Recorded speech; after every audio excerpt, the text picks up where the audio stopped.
오늘 주일 예배 오신 여러분 진심으로 환영합니다. 우리 앞뒤 있는 성도들하고 인사하겠습니다. 반갑습니다. 네, 반갑습니다. 우리 함께 사도신경으로 신앙 고백하겠습니다. 전능하사 천지를 만드신 하나님 아버지를 내가 믿사오며 그 외에도 우리 주 예수 그리스도를 믿사오니 이는 성령으로 잉태하사 동정녀 마리아에게 나시고 본디오 빌라도에게 고난을 받으사 십자가에 못 박혀 죽으시고 장사한 지 사흘 만에 죽은 자 가운데서 다시 살아나시며 하늘에 오르사 전능하신 하나님 우편에 앉아 계시다가 저리로서 산자와 죽은 자를 심판하러 오시리라. 성령을 믿사오며 거룩한 공회와 성도가 서로 교통하는 것과 죄를 사해 주시는 것과 몸이 다시 사는 것과 영원히 사는 것을 믿사옵나이다. 아멘. 아멘. 우리 함께 찬양하겠습니다. 너 성결케 위에 함께 찬양합니다.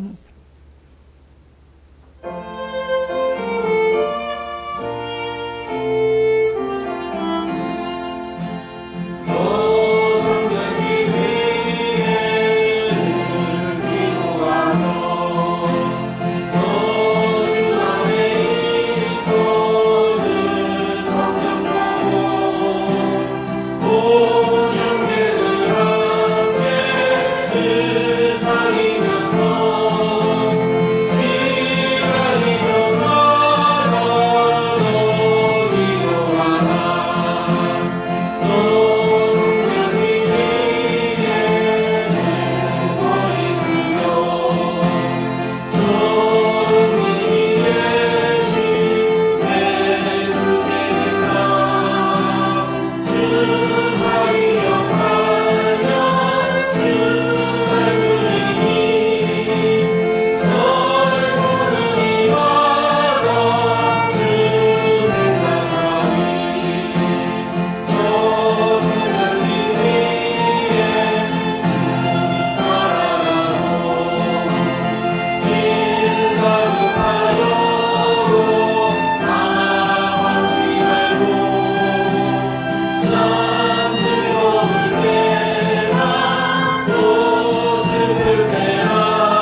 사랑으로 충성해도 주 사랑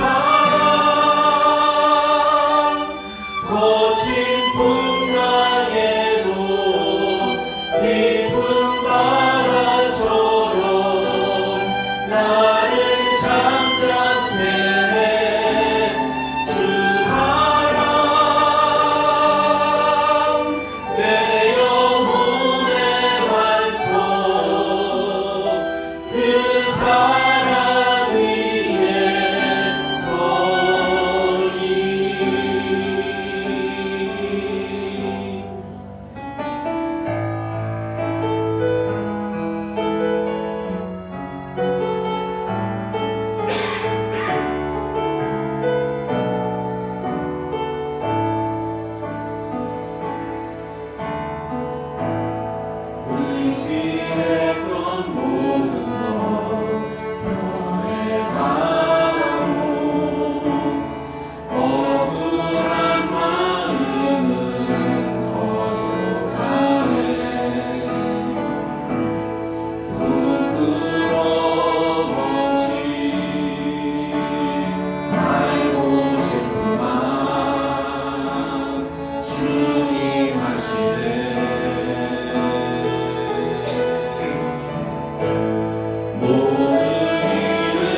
함께 기도하겠습니다. 이 시간 기도할 때 그렇습니다. 주님, 우리가 우리의 눈앞에 보이는 상황에 흔들리지 않고 오직 우리의 삶의 중심 되시는 주님만 바라보기를 원합니다.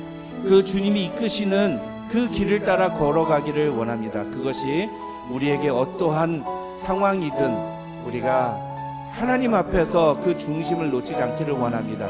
우리의 중심을 보시는 하나님을 바라보며 오늘도 주님 앞에 나와 우리의 마음의 중심을 다 내어놓고 주 앞에 예배할 때 하나님 우리의 마음을 받아주시고 이 예배가 주 앞에 상달되는 예배 시간 되게 없어서 우리 함께 기도하도록 하겠습니다. 다 같이 기도하겠습니다.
기도하겠습니다. 오늘도 은혜로 열어주신 새날 기쁨과 감사로 예배하길 원합니다. 하나님 앞에 철저히 외면당하는 나무에 달리는 저주까지 감당하신 예수님의 생명을 다한 순종으로 피 묻은 십자가의 복음으로 하나님과 화목케 하시며 새 생명 주시고 의롭다 불러주신 그 은혜에 감사합니다. 우리를 지으신 그때부터 지금까지 변함없이 한순간도 포기치 않고 찾아주신 그 은혜를 감사합니다. 그리스도 예수를 주로 받았으니 그 안에서 행하되 그 안에 뿌리를 박으며 세움을 받아 교훈을 받은 대로 믿음에 굳게 서야 함에도 불구하고 오염되고 뒤틀려진 세상의 가치관으로 물러서고 타협하며 자신의 이익과 자신의 편함을 하나님보다 우선하지 못했음을 주님 회개합니다. 하나님 앞에서 정결하게 순결하게 그 마음을 지키지 못하고 영원하지 못한 헛된 것에 눈 돌리며 마음 주고 자신이 우리 삶의 주인이 되어 살아왔음을 주님 다시금 회개합니다. 하나님을 신뢰하며 동행하려 하나 순간순간 앞에 놓여진 작은 돌부리에 넘어져 그 자리에 주저앉아 있는 우리의 불순종과 나태함도 주님 회개합니다. 주님, 우리의 악함을 고쳐주십시오. 주님의 손으로 어루만지시고 우리를 차지한 세상의 가치관과 내 중심의 사고를 부수고 참된 하나님의 빛되신 말씀으로 새롭게 채워주십시오. 그리스도의 장성한 분량에 이르기까지 주님 자라가게 하여 주시길 원합니다. 이 자리 오직 성령의 능력으로 목사님을 붙잡아 주시기 원합니다. 선한 목자의 마음으로 주님 이 자리에 선포되는 하나님의 말씀이 오직 살아있는 하나님의 말씀만이 선포되어 줄 수 있도록 주님 능력 주시기 원합니다. 그 말씀이 우리를 주장할 때 우리의 모습을 정직하게 보고 깨달을 수 있는 은혜를 주십시오. 들어야 할 말씀을 전심으로 듣고 순종하게 해주시기 원합니다. 흘려보내지 않고 주의 말씀이 기억나며 그 말씀을 지켜 행하여 우리의 마음에 새겨질 수 있도록 주님 은혜 주시길 원합니다. 우리 입술이 하나님께서 하신 그 크신 일을 찬양하며 우리의 영혼이 하나님 같은 참신이 없음을 자랑하게 하시고 우리의 마음이 간절히 내 영혼과 내 삶의 참주인 대신 왕 대신 하나님을 바라보게 하시고 우리의 눈이 폭풍치는 바다와 검은 하늘이 아니라 흔들림 없는 하늘 넘어 있는 그 구름 넘어 있는 하나님을 바라보기를 원합니다. 우리의 귀는 세상의 요란함이 아니라 화려함이 아니라 하나님의 세밀한 음성을 듣게 하시고 하나님의 크심과 하나님의 선하심을 알고 감사하며 주님 우리 삶을 통하여 여호와를 경외하는 법을 배우기를 원합니다. 우리의 자녀들 이 세상에서 하나님께서 하나님을 위해 남긴 자들로 하나님 앞에서만 무릎 꿇는 자들로 주님 남겨주시기 원합니다. 어려서부터 말씀 가운데 하나님과 동행하여 사교감이 있게 하여 주시길 원합니다. 주님 이 자리에 모인 우리 성도들 가운데 여러 가지 모양으로 어려운 가운데 있습니다. 하나님께서 더욱 붙잡고 위로하시며 견디고 버틸 힘을 주시기를 원합니다. 그 아프고 외롭고 애끓는 기도에 주님 응답하여 주십시오. 홀로 버려두지 마시고 눈물을 닦아주시며 돕는 손길을 더하시고 각자가 닥친 그 시련보다 더 크신 하나님을 의지하며 우리의 생각과 우리의 기도보다 더 놀랍게 응답하시며 부어주신 은혜로 인해서 더 선명히 만나주시는 하나님으로 인해 감사하며 일어서게 해주시기를 기도드립니다. 하나님 감사합니다. 받은 은혜를 기억하며 하나님 앞에 세워나갈 때 또한 하나님을 생각할 때 우리의 매일의 삶이 하나님의 선하시고 크신 계획 안에 있음을 봅니다. 하나님께서 그 얼굴을 우리를 향해 비추시고 그 귀로 우리의 기도와 탄식, 신음마저 들으시는 참 좋은 하나님, 너는 내 것이라, 너는 내 것이라 각자 이름 불러주셔서 이곳에서 하나님의 자녀 삼아주시고 하나님께서 참 아버지 되어주심에 감사드립니다. 여호와는 나의 목자시니 내게 부족함이 없으리로다 고백하던 시편의 기자와 같이 우리 또한 주님 한 분만으로 충분합니다. 이 시간 또한 고백합니다. 이 예배를 받아주십시오. 우리의 중보자 되신 예수, 생명으로 우리를 값주고 사신 우리 주 예수 그리스도 이름으로 기도드립니다. 아멘.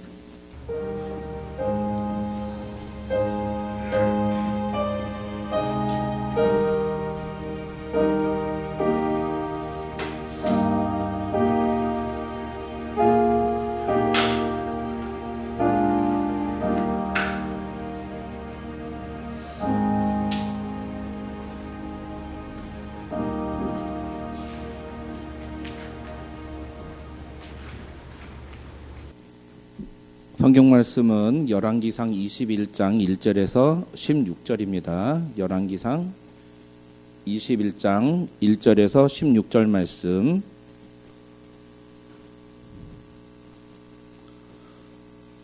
열왕기상 21장 1절에서 16절 조금 깁니다만 우리 함께 한 목소리로 함께 읽도록 하겠습니다. 다 같이 읽습니다. 시작. 그 후에 이 일이 있으니라. 이스라엘 사람 나봇에게 이스라엘에 포도원이 있어 사마리아의 왕 아합의 왕궁에서 가깝더니 아합이 나봇에게 말하여 이르되 네 포도원이 내 왕궁 곁에 가까이 있으니 내게 주어 채소밭을 삼게 하라. 내가 그 대신에 그보다 더 아름다운 포도원을 네게 줄 것이요 만일 네가 좋게 여기며 그 값을 돈으로 네게 주리라. 나봇이 아합에게 말하되 내 조상의 유산을 왕에게 주기를 여호와께서 금하실지로다 하니 이스라엘 사람 나봇이 아합에게 대답하여 이르기를 내 조상의 유산을 왕께 줄 수 없다 하므로 아합이 근심하고 답답하여 왕궁으로 돌아와 침상에 누워 얼굴을 돌리고 식사를 아니하니 그의 아내 이세벨이 그에게 나와 이르되 왕의 마음에 무엇을 근심하여 식사를 아니하나이까. 왕이 그에게 이르되 내가 이스라엘 사람 나봇에게 말하여 이르기를 네 포도원을 내게 주되 돈으로 바꾸거나 만일 네가 좋아하면 내가 그 대신에 포도원을 네게 주리라 한즉 그가 대답하기를 내가 내 포도원을 네게 주지 아니하겠노라 하기 때문이로다. 그의 아내 이세벨이 그에게 이르되 왕이 지금 이스라엘 나라를 다스리시나이까. 일어나 식사를 하시고 마음을 즐겁게 하소서. 내가 이스라엘 사람 나봇의 포도원을 왕께 드리리이다 하고 아합의 이름으로 편지들을 쓰고 그 인을 치고 봉하여 그의 성읍에서 나봇과 함께 사는 장로와 귀족들에게 보내니 그 편지 사연에 이르기를 금식을 선포하고 나봇을 백성 가운데에 높이 앉힌 후에 불량자 두 사람을 그의 앞에 마주 앉히고 그에게 대하여 증거하기를 네가 하나님과 왕을 저주하였다 하게 하고 곧 그를 끌고 나가서 돌로 쳐 죽이라 하였더라. 그의 성읍 사람 곧 그의 성읍에 사는 장로와 귀족들이 이세벨의 지시 곧 그가 자기들에게 보낸 편지에 쓴 대로 하여 금식을 선포하고 나봇을 백성 가운데 높이 앉힘에 때에 불량자 두 사람이 들어와 그의 앞에 앉고 백성 앞에서 나봇에게 대하여 증언을 하여 이르기를 나봇이 하나님과 왕을 저주하였다 하며 무리가 그를 성읍 밖으로 끌고 나가서 돌로 쳐 죽이고 이세벨에게 통보하기를 나봇이 돌에 맞아 죽었나이다 하니 이세벨이 나봇이 돌에 맞아 죽었다 함을 듣고 이세벨이 아합에게 이르되 일어나 그 이스라엘 사람 나봇이 돈으로 바꾸어 주기를 싫어하던 나봇의 포도원을 차지하소서. 나봇이 살아있지 아니하고 죽었나이다. 아합은 나봇이 죽었다 함을 듣고 곧 일어나 이스라엘 사람 나봇의 포도원을 차지하러 그리로 내려갔더라. 아멘. 아멘. 우리 오늘 함께 읽은 본문 말씀 가지고 멈출 줄 아는 신앙, 멈출 줄 아는 신앙이라는 제목으로 하나님의 말씀을 살펴보겠습니다. 오늘 본문은 나봇의 포도원이라는 제목으로 알려진 본문입니다. 아시는 분은 아시고 모르는 분은 처음 들어보는 내용일 수도 있는, 그게 성경에 막 많이 알려진 내용은 아닌데, 이제 어떤 내용이냐, 주인공은 나봇이라는 사람이에요. 이 나봇이라는 사람은 이스라엘이라는 지역에 살았던 사람이죠. 그런데 그 사람한테 포도원이 하나가 있었는데, 오늘 본문의 주인공인 아합 왕이 그 나봇의 포도원을 갖고 싶었어요. 그래가지고 나봇에게 찾아갑니다. 그래서 나봇에게 자기가 값을 주고 이 포도원을 사겠다, 아니면 더 좋은 포도원을 내가 줄 테니까 그리로 이동을 해라, 이렇게 제안을 하는 겁니다. 근데 문제는 여기서부터 시작이 돼요. 무슨 문제냐면은 나봇이 그런 아합 왕의 제안을 거절한 거예요. 생각해 보세요. 나봇은 일개 평민입니다. 이게 귀족도 아니에요. 평민이 왕의 제안을 거절한 거예요. 그것도 그냥 뺏겠다 하는 것도 아니고 돈을 주고 사겠다, 아니면은 더 좋은 곳으로 바꿔주겠다, 이렇게 제시를 했단 말이죠. 근데 왜 나봇이 그런 아합 왕의 제안을 거절을 했느냐? 3절을 보면은 이렇게 나봇이 말합니다. 내 조상의 유산을 왕에게 주기를 여호와께서 금하실지로다, 이렇게 얘기한단 말이죠. 여기서 뭐 여러 가지 포인트가 있는데, 첫 번째 포인트는 내 조상의 유산이라는 단어고, 두 번째는 왕에게 주기를. 왕은, 아합 왕은 지금 달라고 그러지 않았어요. 그렇죠? 달라고 그러지 않았습니다. 어떻게 했습니까? 사겠다, 혹은 바꾸자, 물물 교환을 하자, 이렇게 얘기했단 말이죠. 근데 지금 나봇은 왕에게 주기를 준다라고 표현한단 말이죠. 여기 어떤 의미가 있느냐? 세 번째 포인트는 뭐예요? 여호와께서 금하신다라는 거죠. 여호와께서 금하신다. 요거는 이렇게 따로 구분하면 안 되고, 그냥 쉽게 말하면요, 왕이 저한테 돈을 주고 사든 아니면 물물 교환을 하든지, 이 땅은 우리 조상 때부터 내려오던 하나님이 주신 유산이고, 그리고 이 땅을 파는 것 혹은 물물 교환하는 것, 이 모든 행위는 하나님이 금하시는 행동입니다, 이렇게 얘기를 하는 겁니다. 단순히 나봇이 조상이 나한테 물려준 이 재산인데, 이 재산 내가 괜히 손해보기 싫으니까 알토란 같은 이 땅을 내가 팔았다가 괜히 그냥 나중에 거기가 이렇게 막 개발되고 그러면 어떻게 해요? 그래서 아까워서, 그래서 이걸 줄 수 없다, 그렇게 얘기한 게 아니란 말이죠. 이것은 이스라엘의 그 기업, 땅이라고 하는 그런 개념하고 이해를 해야 되는데, 이 이스라엘 백성들에게 있어서 땅은 하나님과의 언약 관계 속에서 주어진, 하나님이 주신 어떤, 뭐라 그럴까요, 전리품이라고 할까요, 뭐 그런 것들이에요. 그러니까 하나님과 이스라엘 백성 사이에 관계가 있다는 것을 보여주는 아주 중요한 징표인 거죠. 그게 바로 이스라엘 백성과 하나님 사이의 언약 관계이고, 그 언약 관계의 증거물이 바로 각 백성들에게 나누어 준 땅인 것입니다. 그리고 율법에서는 분명히 그 땅을 개인적인 목적으로 함부로 사고 팔지 말라고 분명하게 규정이 돼 있어요. 그러니까 이스라엘 백성들에게 있어서는 땅이란 개인의 소유물이 아닌 거예요. 이거는 자기 것이 아니라 하나님의 것인 거예요. 우리 미국 사람들의 개념에는 도저히 이해할 수 없죠. 그렇죠? 미국 사람들은 땅은 개인의 소유죠. 서부 개척할 때 어떻게 했습니까? 먼저 와서 말뚝 박으면 그게 자기 땅이었던 거죠. 그래서 저기 얼바인 지역, 지금도 뭐 LA에서도 엄청나게 부자 동네라고 하는 그 얼바인이라는 한 사람의 땅이 어마어마한 거죠. 여기 태혼도 마찬가지, 태존도 마찬가지지 않습니까? 그 한 사람의 땅, 어마어마한, 그렇죠? 이스라엘 사람들한테는 근데 그게 그 개념이 물론 그 땅을 지배하고 그 땅을 관리하는 사람은 있지만 그건 그 사람의 땅이 아닌 거예요. 그 땅은 하나님이 주신 땅인 거예요. 그 땅의 소유자라고 하는 사람은 그냥 그 땅을 관리하는 입장일 뿐이지. 이게 다른 거죠. 함부로 개인적인 목적으로 사고 팔 수 있는 것이 아니었다는 거예요.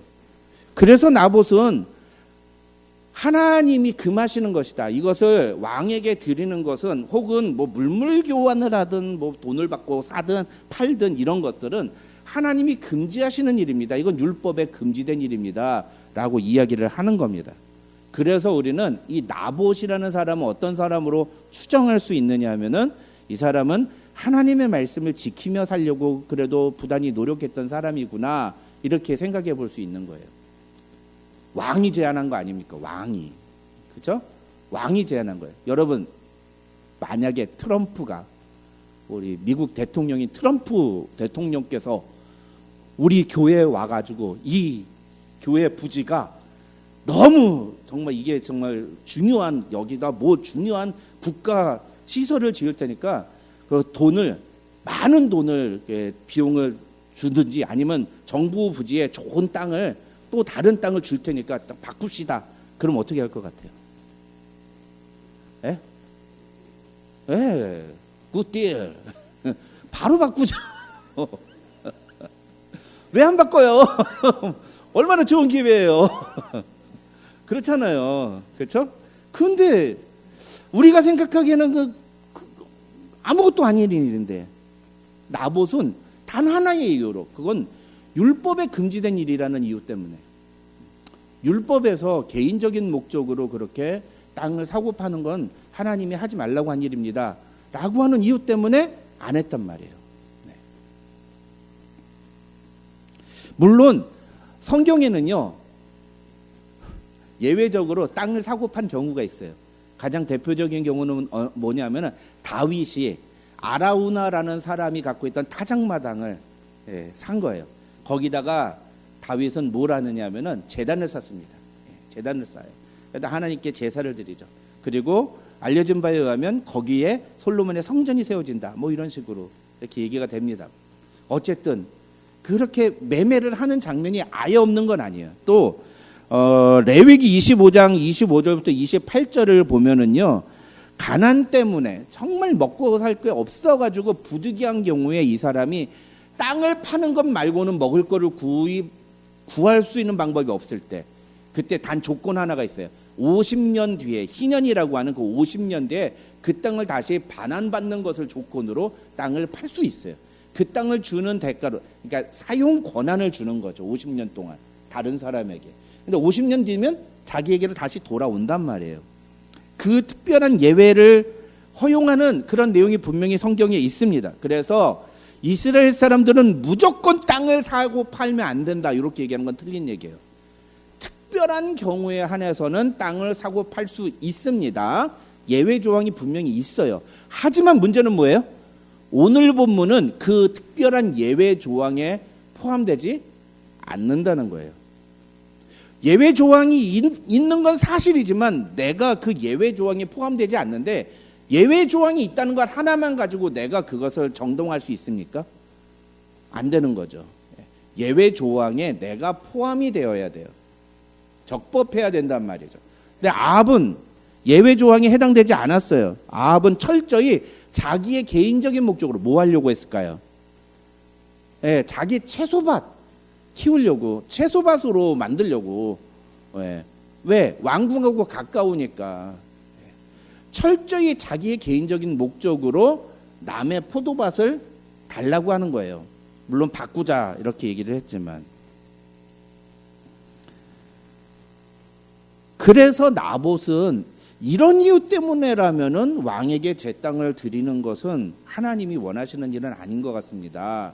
라고 거절을 했던 거죠. 왕이 제안했는데. 왕의 제안인데. 하나님이 싫어하신다고 거절을 했단 말이에요. 여러분 이게 얼마나 대단한 일인지 우리는 좀 먼저 이해할 필요가 있습니다. 여러분 같으면 어떻게 하시겠어요? 왕의 제안인데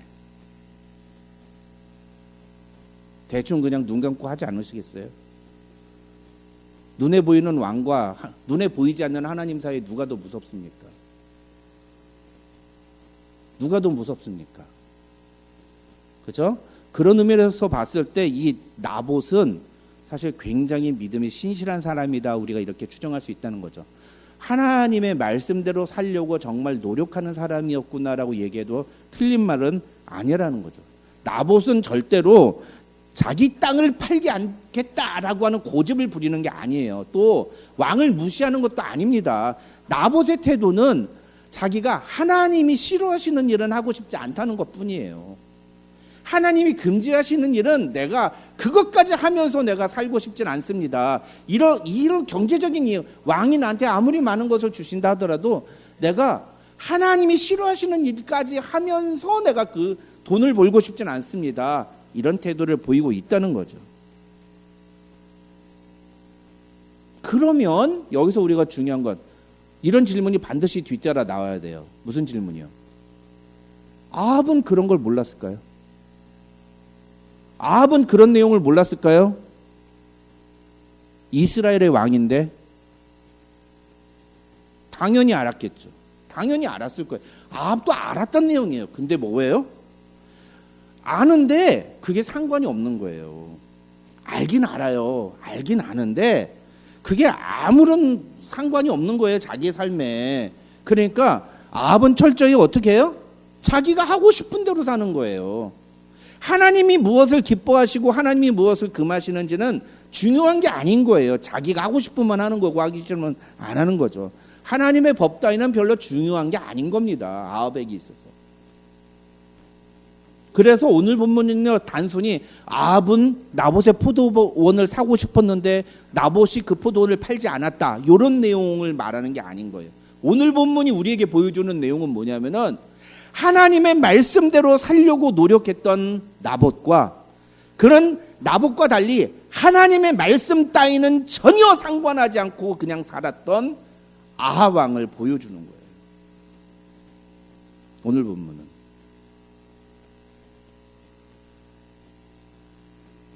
그리고 결론부터 말씀드리면 이것을 통해서 하나님은 아합이 얼마나 하나님을 무시하는 사람이었는지, 그리고 북이스라엘이 영적으로 얼마나 심각한 상황이었는지를 우리에게 보여주고 있는 것입니다.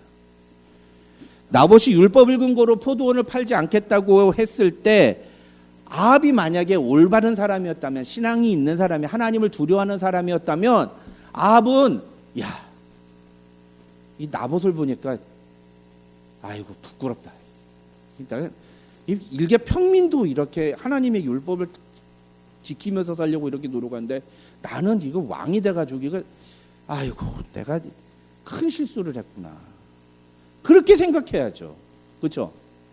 그렇죠? 우리 일반 성도들께서 열심히 기도하고 성경 많이 읽고 막 전도 열심히 하는 모습을 보면 저와 같은 목사들은 어떤 마음이 드시는 아십니까? 저게 목사 되려고 저러나 막 이런 생각할까요? 아니에요. 그런 열심히 신앙생활 열심히 내시는 성도들 보면 일반 성도, 서리 집사님인데 안수 집사님인데도 저렇게 헌신을 하고 저렇게 열심을 내는데 이 목사인 내가 저분보다 뒤처지면 되겠나, 다 누구나 그런 생각을 하는 거예요. 그게 당연한 거 아닙니까? 아합도 마찬가지로 나봇의 모습을 보면서 그런 생각을 가져야죠. 그렇죠? 근데 아합은 그러지 않았다는 거예요. 4절을 보면은 나봇이 그 땅을 팔지 않겠다라고 말을 하는 걸 듣고 나서 집으로, 왕궁으로 돌아와서 어떻게 했느냐. 4절에 보면 뭐라고 되어 있어요? 아합이 근심하고 답답하여 왕궁으로 돌아와 침상에 누워 얼굴을 돌리고 식사를 아니하니 라고 되어 있어요. 여기서 근심하고 답답하여라는 단어는요, 이거 히브리어 그대로 번역하면 속이 뒤틀리고 분노가 끓어올라라는 표현이에요. 그러니까 근심하고 답답하여라는 말은 이게 제대로 감정을 표현한 게 아닌 거예요. 차라리 저렇게 번역해야 돼. 아합이 속이 뒤틀리고 분노가 끓어올라 왕궁으로 돌아와서 뭐 했어요? 침상에 누워서 뒤돌아서 누워가지고서 어떻게 밥을 굶었대요. 여러분 이거 어디서 많이 보는 거 아니에요? 집에서 애들이 아빠 뭐 사줘. 근데 야 이놈아 네가 그게 뭐가 필요했어? 사줘 나 그거 사줘. 안 돼. 나 밥 안 먹어. 그러면서 삐져가지고 자기 방에 들어가서 문 닫고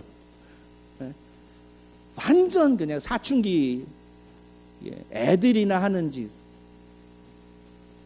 사춘기 애들도 그러지 않죠.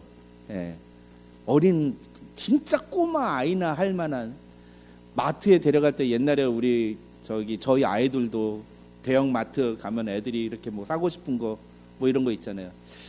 큰 아이는 별로 그런 적이 없었던 것 같은데 저희 집 아이들은 그런 일이 없었던 것 같아요. 근데 어느 집 보면은 그렇게 데려가면은 애가 뭐 사겠다 그러고서 막 마트에 들어 누워요. 와 소리지만 그럼 엄마가 막 창피해가지고 알았어 사줄게 그러면서 그 사주면 어떻게 될까요? 그러면 애 망치는 거예요. 그 사주면 교육학적으로 그거 사주는 엄마는 애 망치는 부모 엄마다 이렇게 얘기를 합니다. 그때 모른 척하고 애를 격리시켜야 돼요. 왜요? 그래야 자기가 지금 잘못하고 있다는 걸 깨닫거든요. 근데 여러분 오늘 본문 성경을 보면 어떻게 됩니까? 5절 이어보면 우리의 엄마 이세벨 여사께서 나타나서 어떻게 합니까? 여보 무슨 일 때문에 지금 밥을 안 드시고 이러시는 거예요? 왕의 마음에 무엇을 근심하여 식사를 아니하나이까 묻습니다. 그러자 아합은 기다렸다는 듯이 이렇게 말합니다. 내가 이스라엘 사람 나봇에게 말하여 이르기를 네 포도원을 내게 주되 돈으로 바꾸거나 만일 내가 좋아하면 내가 그 대신에 포도원을 내게 주리라 한즉 그가 대답하기를 내가 내 포도원을 네게 주지 아니하겠노라 하기 때문이로다. 여러분이 나봇의 말이 좀 이상하지 않으세요? 아합이 말하는 게 좀 이상하지 않으세요? 아합의 말은 반은 맞고 반은 틀린 거예요. 뭐가 맞아요? 지가 한 말은 다 맞아요. 그런데 나봇이 저렇게 얘기했습니까? 나봇이 내가 내 포도원을 네게 주지 아니하리라 그랬습니까? 아니죠. 어떻게 했어요 나봇은? 왕에게 그걸 주는 거를 하나님이 금하실 것이다 그렇게 얘기했잖아요. 이게 아다르고 어다르거든요. 근데 지금 아합은 뭐라고 얘기해요? 이게 지가 그렇게 들은 거예요. 자기가 그렇게 들은 거를 갖다가 나봇이 그렇게 얘기했다고 말하는 거예요. 대부분의 사람들이 이래요. 상대방이 얘기한 말을 그대로 얘기 안 하고 그걸 자기가 해석한 걸 가지고 상대방이 그렇게 얘기했다고 말한단 말이죠. 아주 전형적인 보통 사람들의 커뮤니케이션 방법이에요. 세상 사람들의. 나봇은 절대로 아합한테 내가 너한테 이 땅을 주지 않겠다라고 말하지 않았어요. 그것은 하나님이 금하시는 일이다라고 얘기했죠. 근데 왜 나봇은 이런 식으로 왜 아합은 나봇의 말을 이렇게 곡해해서 내가 너한테 이 땅을 주지 않겠다라고 얘기했다고 말할까요? 어떤 학자는요, 만약에 아합이 이세벨에게 그렇게 진짜로 여호와의 율법 때문에 팔 수 없다 이렇게 얘기를 했다면 이세벨이 아합을 비웃었을 것이다 그렇게 이야기를 합니다. 네가 왕인데 지금 그딴 율법 때문에 그렇게 쩔쩔매가지고 네가 포도원 하나 못 가진다고 네가 그러고도 왕이냐 이렇게 비웃었을 거라는 거예요. 왜 그렇죠? 이세벨은 바알과 아세라를 섬기는 여자였어요.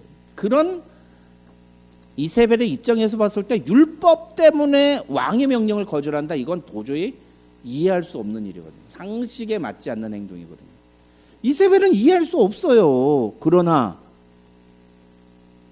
아합은 이해를 해야죠. 그는 이스라엘 백성 아닙니까?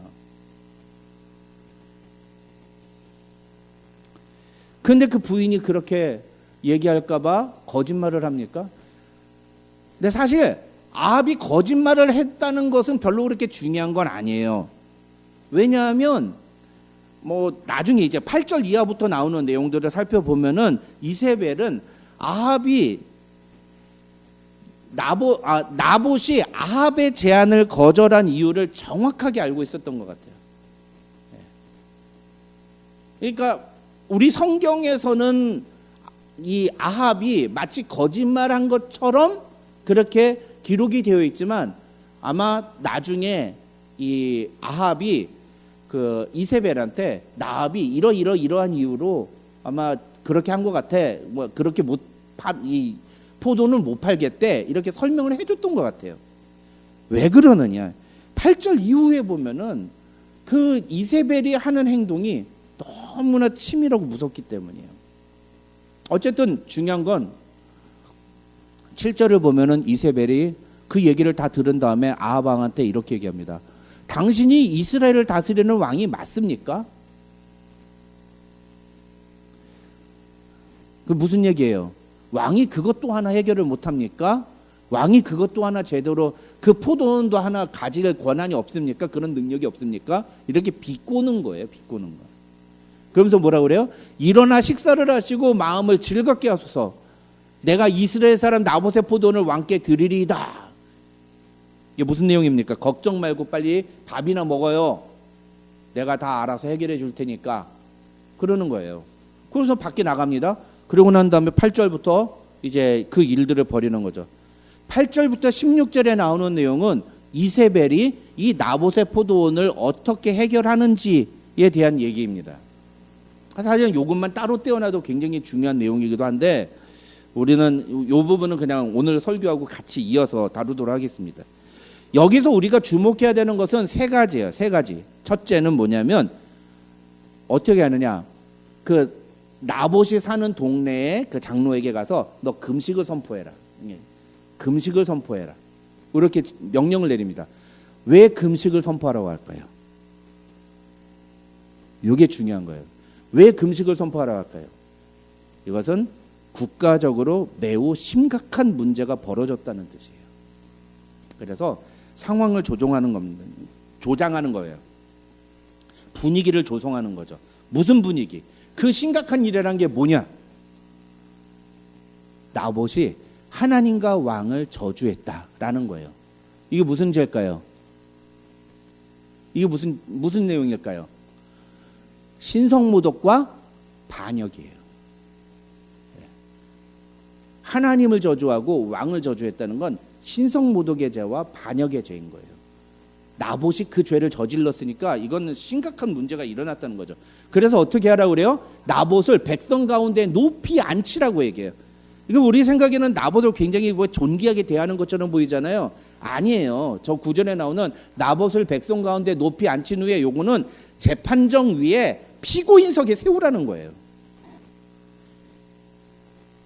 끌고 가서 체포를 해가지고 재판정 위에 세우라는 거예요. 재판정 위에. 왜 이런 재판을 합니까? 나봇이 신성모독과 반역의 죄를 저질렀기 때문에. 그 다음에 셋째로 이세벨은 이것을 위해 거짓 증인 2명을 세웁니다. 그래서 나중에 뒤에 보면은 거짓 그 증인으로 나온 사람이 나봇이 그렇게 하는 걸 들었다고 자기가 거짓말로 증언을 하죠. 근데 이게 왜 중요할까요? 이건 이 모든 나봇을 처벌하는 과정이 철저히 율법에 적법한 과정을 거쳤다는 것을 보여주는 장치인 거예요. 이세벨은 이 모든 과정을 통해서 나봇을 그냥 죽인 게 아니에요. 나봇을 율법에 의해서 처벌한 거예요.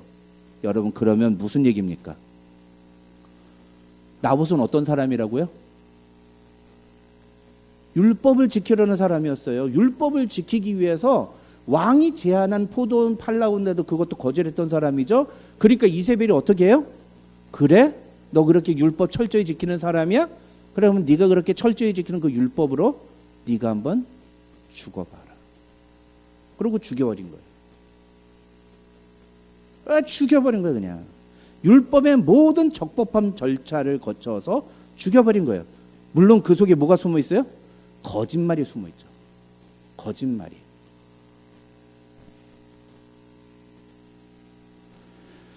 아합은 율법이 금하는 걸 알았지만 그 상관없이 그냥 지가 하고 싶은 대로 행동한 사람이에요.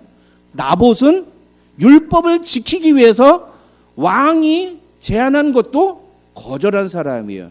이세벨은 나봇이 지키려고 했던 그 율법을 가지고 나봇을 죽인 사람이에요. 겉으로 보기엔 이세벨은 율법을 지키는 사람처럼 보일런지 모르지만 그 사람은 율법을 이용하는 매우 무서운 사람인 거죠. 근데 이세벨은 그냥 이방 여자라고 치고 시돈 여자니까, 예? 이방 여자니까 뭐 바알의 그 제사장이라면서요. 그냥 그렇다 치고 중요한 건 이세벨이 아니에요. 중요한 건 누구예요? 아합의 아합. 아합. 왜 중요할까요? 이세벨이 이런 행동을 하는데 아합이 단 한 번도 문제 제기를 하지 않아요.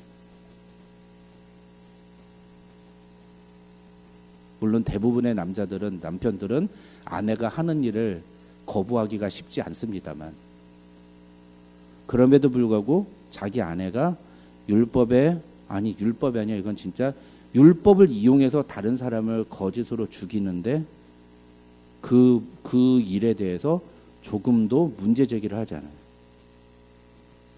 15절을 보시면은요, 나봇이 돌에 맞아 죽었다는 소식을 들은 이세벨은 아합한테 가가지고 나봇이 죽었으니까 가서 나봇의 포도원을 차지하십시오, 이렇게 얘기합니다.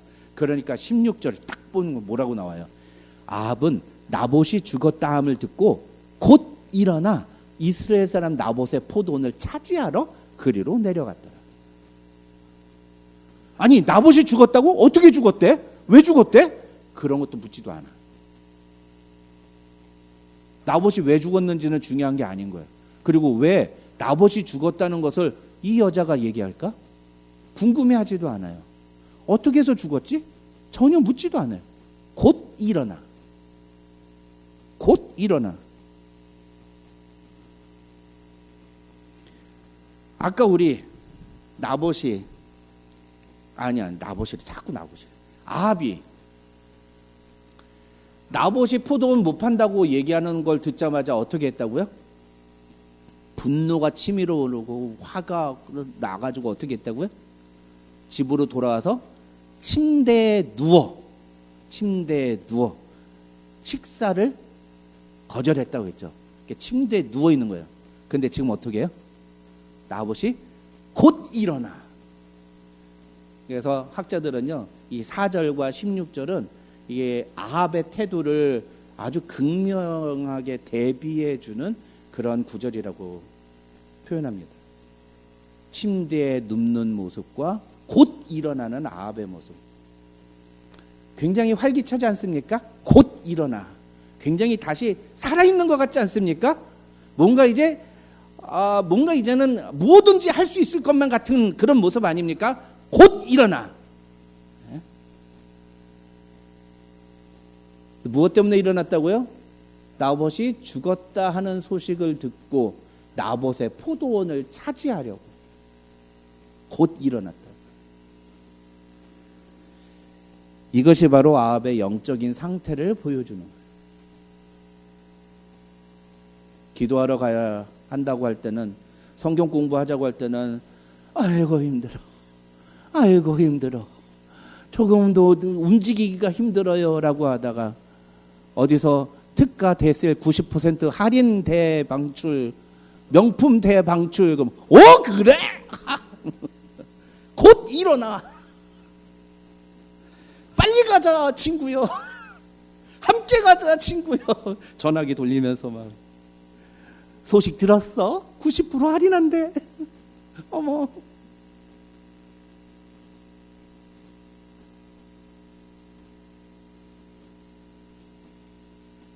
아합은 철저히 자신의 욕망대로 살아가는 사람이다. 욕망대로. 아합은 강제로 나봇의 포도원을 빼앗으려고 하지 않았습니다. 그는 오히려 나봇한테 더 좋은 포도원을 주겠다. 그것도 아니면 값을 치르고 내가 사겠다. 이런 합리적인 제안을 했어요. 근데 문제의 핵심은 그런 태도를 보였다는 게 아니에요. 문제의 핵심은 뭐예요? 그 거래 자체를 하나님이 금하시는 일이었다는 거예요. 애초에 하나님이 금하시는 일인데 그걸 중간에 태도를 바꿔가지고 좋은 식으로 포장을 해서 어떤 식으로든 이걸 합리화시키려고 좋게만 하면은 그러면 다 좋은 거 아닌가라고 생각을 하는 거죠.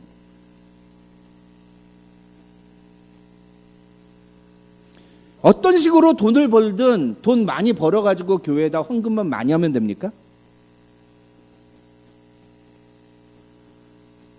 그래서 교회에서 절대로 허용하지 말아야 되는 것은 다단계 판매하는 직업을 가지신 분들은 그 다음에 사회적인 악을 조장하는 어떤 뭐 예를 들어서 마약 같은 거, 물론 뭐 기독교인이 마약을 판다 그런 건 상상할 수도 없는 일이지만 어쨌든 그런 종류의 것들을 파는 직업을 가진다? 그럼 최소한 그 사람이 교회 오는 것을 막을 수는 없겠지만 최소한 그런 사람이 중직자 자리에 올라가는 것은 허용하면 안 되는 거예요. 근데 그런 사람들이 돈은 또 많으니까 헌금은 많이 해요? 헌금을 많이 하면 어떻게 합니까? 교회에서? 네, 자리 하나 내주죠. 뭐 안수 집사니 장로니.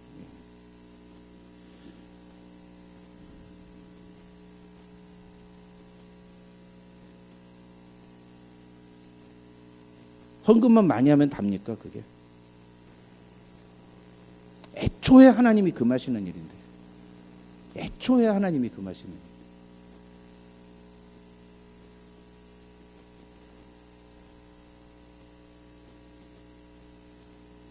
아합은 하나님의 명령과 자신의 욕망이 충돌할 때 그 충돌에서 문제의식을 느끼지 못했어요. 이게 아합의 영적인 상태예요. 내가 너무너무 하고 싶은 일이 있는데 하나님이 그걸 금하시는 일이라면 야 이걸 내가 해도 되나 하면 안 되나 고민을 해봐야 되는 게 정상이라는 거죠. 하나님을 믿는 사람이라면 내가 아무리 하고 싶은 일이 있어도 하나님이 금하시는 일을 하는 게 옳은지 이게 해도 되나 주저하는 게 당연하다는 거예요. 주저하는 게. 그런데 아합은 그런 고민을 전혀 하지 않았다는 거죠. 오히려 그는 자신이 원하는 것을 얻지 못했다는 것 때문에 분노했어요. 그리고 불법적인 방법으로 심지어 율법을 이용해서 하나님을 이용해서 무고한 사람을 죽여버리는데도 그 일에 대해서 조금도 문제의식을 느끼지도 않고 왜 이런 일을 벌였느라고 책망하지도 않고 오히려 곧 일어나 포도원을 차지하러 가는 아합의 관심은 오로지 자기가 원하는 포도원을 얻는 것에 가 있었다는 거예요. 철저히 자기가 원하는 것을 얻는 것이 목적인. 교회 나와도 그렇잖아요. 하나님의 뜻을 따라 사는 것에 대해서는 별로 관심 없고 하나님 우리 자식 잘 되게 해주세요. 하나님 우리 손주 잘 되게 해주세요. 하나님 우리 아이 잘 되게 해주세요. 우리 집안 사업 잘 되게 해주세요. 내가 원하는 것만 이루면 어떤 방식을 쓰든 세상에서 어떤 삶을 살아가든 안 그렇습니까 여러분? 너무너무 많아요. 너무너무. 이 땅에 아합 같은 사람들이 너무너무 많아요. 너무너무. 아니 다른 데 말고 교회 안에 너무 많다고요. 교회 안에. 근데 몰라요. 자기가 아합인 줄.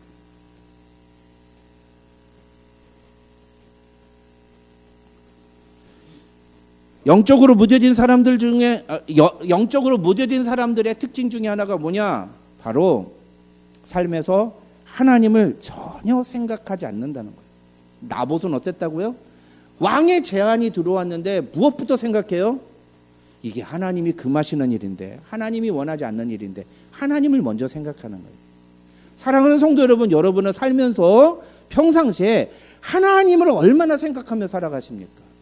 내가 그리스도인이라는 정체성을 얼마나 생각하며 살아가십니까?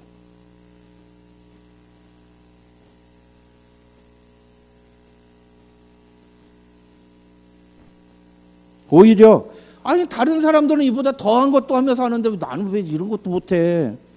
아 이거 뭐 아무것도 아닌 일인데 이것도 하면 안 되는 거야? 이 정도도 못해? 자유의지가 있잖아. free will. 하나님한테 자유의지를 주셨는데 뭐든지 해도 되는데 왜 막는 거야?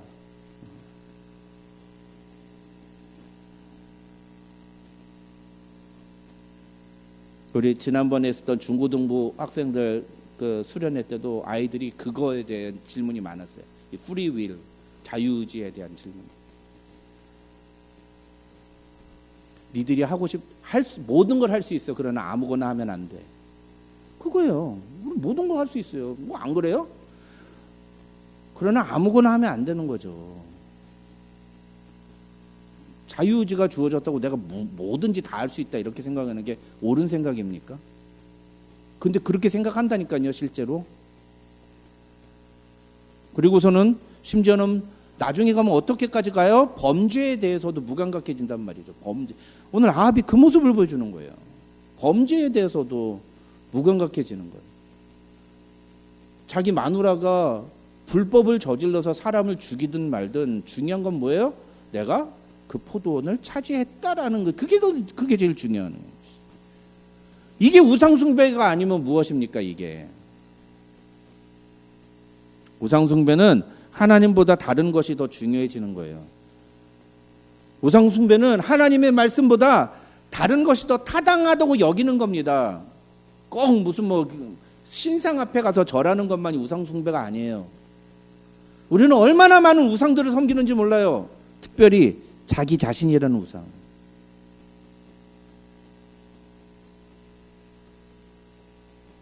세상에서는 이 정도는 좀 용납되는 거 아니야?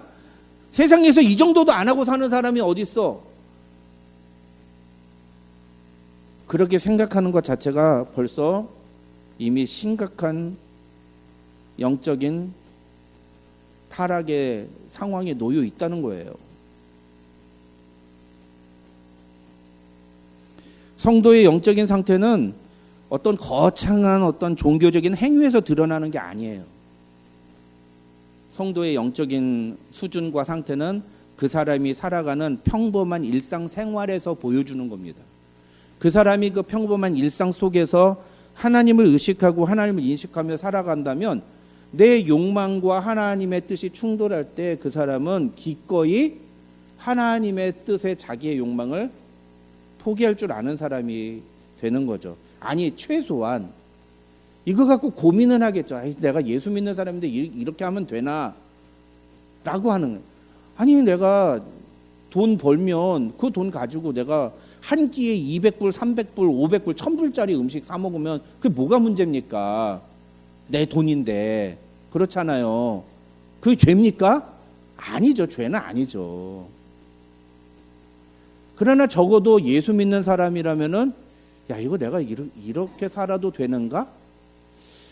라고 한 번쯤은 고민을 해볼 필요는. 물론 어떤 특별한 상황에서 특별한 상황은 있을 수 있다고 제가 분명히 말씀드렸습니다.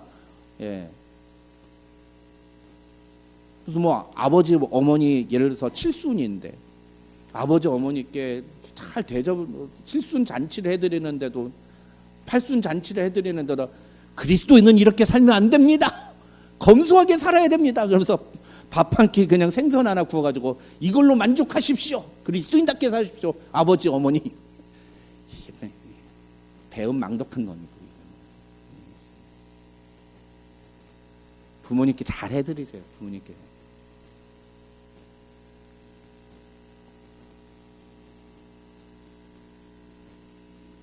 하나님의 말씀과 나의 욕망이 충돌하는 순간에 나는 누구의 말을 더 중요하게 여기며 행동하는가, 선택하는가가 내 신앙을 보여주는 거예요.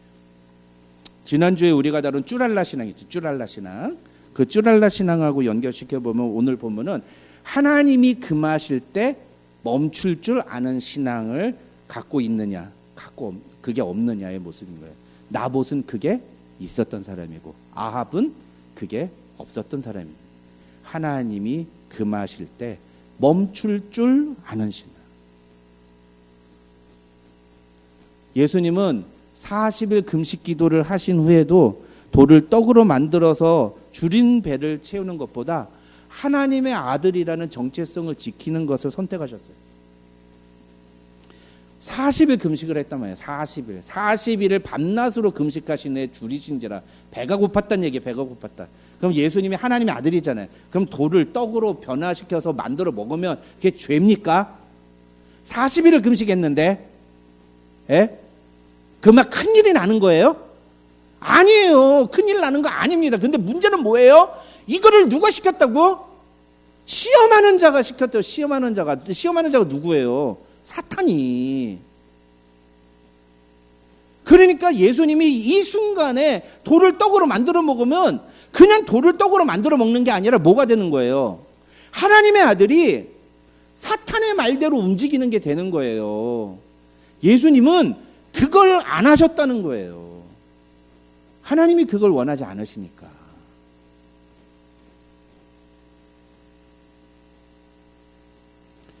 겟세마네 동산에서 예수님이 기도하실 때도 마찬가지예요. 예수님은 뭐라고 기도하세요? 내 아버지여, 만일 할 만하시거든 이 잔을 내게서 지나가게 하옵소서.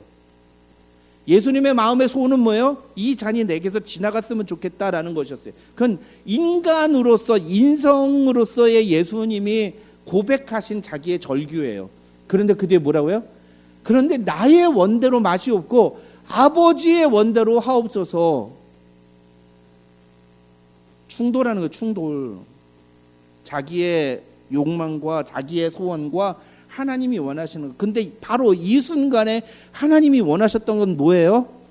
예수님이 십자가 지고 죽는 거였단 말이죠. 그러니까 예수님은 자기의 원한 대로 하지 않고 아버지께서 원하시는 그 길을 그냥 받아들이시는, 순종하셨던 거예요. 자기가 원하는 것을 포기하시는 모습을 보여주는 거예요. 예수님이 이런 모습을 보이셨습니다. 그리고 우리에게도 예수님의 모습을 본받아 살라고 우리를 제자로 부르셨습니다. 우리 교회 표 뭐라고요? 제자로 부름받았으니 제자로 살아가는 교회가 되어야 됩니다. 여러분이 예수님의 제자가 아니라면 이런 말 안 들으셔도 돼요. 여러분이 예수님을 믿는 사람이 아니라면 그걸 뭐 그렇게 중요하게 여기지 않는 분이라면 오늘 설교 그렇게 귀담아 듣지 않으셔도 됩니다. 그러나 여러분이 예수님을 믿는 사람이라면 여러분은 예수님께 제자로 부름받은 자들이고, 제자로 부름받았다면 예수님과 같이, 나봇과 같이 하나님의 말씀을 내 삶의 그 어떤 것보다도 우선순위에 두고 내 행동을 멈출 줄 아는 신앙을 주님께 보여드려야 됩니다. 그것이 그리스도인이 보여줘야 할 제자로 살아가는 바른 삶의 모습인 것입니다. 저 여러분 모두 이런 신앙을 주님께 보여드리는 예수님의 신실한 제자들이 되시기를 주님의 이름으로 축원합니다. 기도하겠습니다. 하나님 아버지 감사합니다. 오늘도 우리에게 귀한 말씀 주시고 오늘 말씀을 통해 우리가 어떤 신앙을 가지고 살아야 하는지를 다시 한번 생각하게 해주시니 감사합니다. 하나님 아버지, 우리가 이 세상을 살아가면서 무엇에 이끌려 살아가고 있는지, 우리는 과연 무엇을 더 중요하게 여기고 무엇에 의해 움직이는지 우리 자신을 돌아보게 해주시고, 이번 한 주간은 정말, 이번 한 주간뿐만 아니라 앞으로 평생 하나님의 말씀대로 살기로 결단하는 하나님의 사람이 되게 하여 주시옵소서. 예수님의 이름으로 기도드립니다. 아멘. 교회 소식 알려드립니다. 주보를 참조해 주시고요. 새벽에만 나와 수요기도에 적극적으로 참여해 주시기 바랍니다. 적극적으로 참여해 주시기 바랍니다. 새벽에 만나에 그 듣는 횟수가 굉장히 많이 떨어졌어요. 그래서 안 들으신 분들 꼭 잊지 말고 들으시기 바랍니다. 여러 가지 문제로 힘든 시간을 보내고 있는 우리 지체들 위해서 기도해 주시기 바랍니다. 우리 다 아시겠지만 김영환 집사님 위해서 계속 기도해 주시고, 그리고 또 우리 감사하게도 우리 배진희 집사님 머리가 막 아파서 걱정했는데 머리 아픈 문제는 큰 문제가 아니라고 이렇게 또 답이 나와서 참 감사합니다. 우리 김영신 이모님 위해서 계속 기도해 주시고, 그 외에도 여러 지체들, 우리 최계삼 집사님 가정 위해서도 계속적으로 위해서 기도해 주시기를 부탁을 드리겠습니다. 다음 주에 우리 주보에는 광고에 실지 못했는데 다음 주 주일 예배 끝난 후에는 우리 상반기 재정 보고를 위한 재직회를 진행하도록 하겠습니다. 그래서 다음 주일에는 재직회가 있다는 걸 기억을 해주시고요. 오늘 점심 식사하면서 우리 지금 월드컵 그 결승전 진행하고 있는 것 같아요. 제가 최대한 빨리 끝내려고 했는데 늦게 끝나서 죄송합니다만 끝나는 대로 가셔서 월드컵 보고 싶은 분들이 많으신 것 같아요. 그래서 시청하실 수 있도록 세팅을 할 테니까 식사하시면서 자연스럽게 같이 시청을 하시고, 오늘 그 소그룹 성경 공부는 월드컵 끝나는 시간에 봐가지고 할지 안 할지 결정하도록 하겠습니다. 네, 뭐 이렇게 성도들이 같이 교제하는 것도 좋은 일이니까요. 네, 감사합니다. 우리 다 같이 일어나셔서 주만 의지에 함께 찬양하고 축도함으로 예배 마치겠습니다.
하나님 감사합니다. 오늘도 우리에게 귀한 예배 시간 허락하여 주시고 하나님 앞에 나와 예배드릴 수 있도록 우리를 붙들어 주심을 감사합니다. 주님의 십자가 보혈의 은혜가 아니었다면 우리가 감히 이 자리에 나올 수 없음을 이 시간 고백합니다. 우리의 삶의 모든 것이 우리를 위해 자신의 욕망을 내어놓으시고 아버지의 뜻을 따라 순종하신 예수 그리스도의 그 은혜로 임함임을 주님 우리가 이 시간 고백합니다. 이제 우리가 그 은혜를 따라 살며 그 하나님의 말씀대로 순종하는 삶을 살기로 결단하며 이 믿음을 우리의 예물에 담아 주님 앞에 고백하오니 하나님 이 예물을 받아주시고 우리의 삶 속에서 날마다 하나님을 기억하며 하나님의 뜻대로 살기를 소원할 때에 우리의 삶에 어떠한 일이 일어날지라도 주께서 우리를 책임져 주시고 인도해 주시는 놀라운 은혜를 경험하는 우리 모두 되게 하여 주시옵소서. 상황이 아니라 상황 너머에 계시는 우리의 삶의 중심에 계시는 하나님을 바라볼 줄 아는 믿음을 우리 모두 소유하는 하나님의 자녀들이 되게 하여 주시옵소서. 지금은 우리 구주 예수 그리스도의 한이 없으신 은혜와 우리 아버지 하나님의 만극하신 사랑과 성령님의 감동 감화 교통 충만하신 은혜가 너희 무리 가운데 함께 있을지어다. 아멘.